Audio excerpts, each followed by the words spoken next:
Wahrheit für richtig hältst, ob du glaubst, dass ich fleißig gewesen bin, dass ich gearbeitet habe, dass ich mich in diesen Jahren für dich eingesetzt habe, dass ich anständig... They were taken by Nazi Heinrich Hauptmann, and here is the man whose hidden private life they show. Hello, and welcome to Untold History Channel. In this speech, Hitler talks about the Sudeten Germans, who were the ethnic Germans from Czechoslovakia. Adolf Hitler, reply to F.D. Roosevelt. Berlin, September 27, 1938.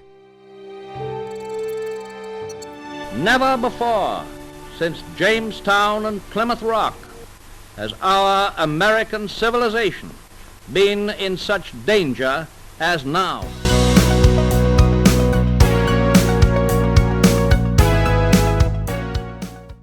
To His Excellency the President of the United States of America, Mr. Franklin Roosevelt, Washington.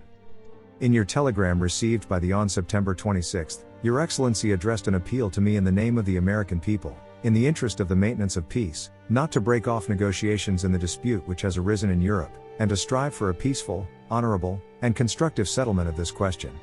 Be assured that I can fully appreciate the lofty intention on which your remarks are based, and that I share in every respect your opinion regarding the unforeseeable consequences of a European war. Precisely for this reason, however, I can and must decline all responsibility of the German people and their leaders, if the further development, contrary to all my efforts up to the present, should actually lead to the outbreak of hostilities.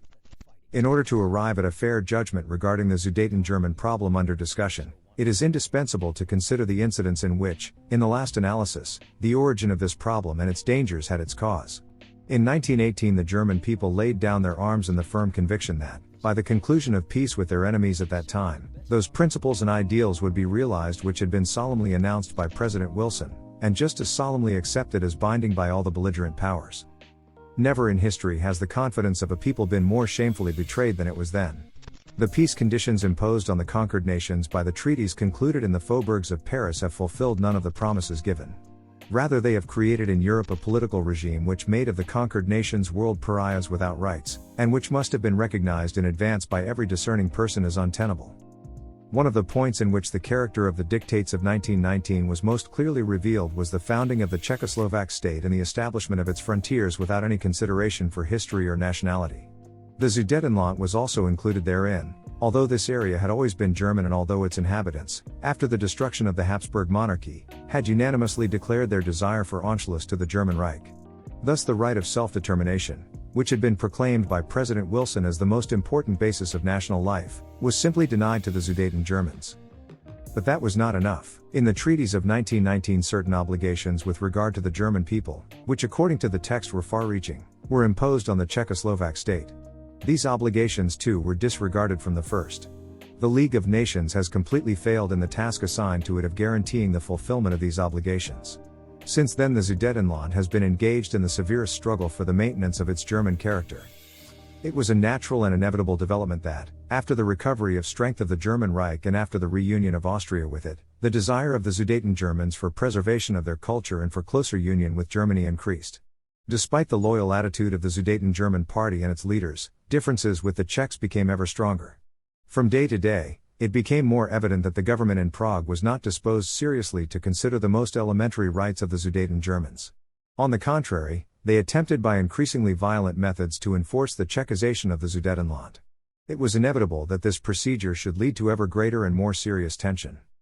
The German government at first did not intervene in any way in this development and maintained its calm restraint even when, in May of this year, the Czechoslovak government proceeded to a mobilization of their army, under the purely fictitious pretext of German troop concentrations. The renunciation of military countermeasures in Germany at that time, however, only served to strengthen the uncompromising attitude of the Prague government. This was clearly shown by the course of the negotiations for a peaceful settlement of the Sudeten German party with the government. These negotiations produced the conclusive proof that the Czechoslovak government was far removed from treating the Sudeten German problem in a fundamental manner and bringing about an equitable solution.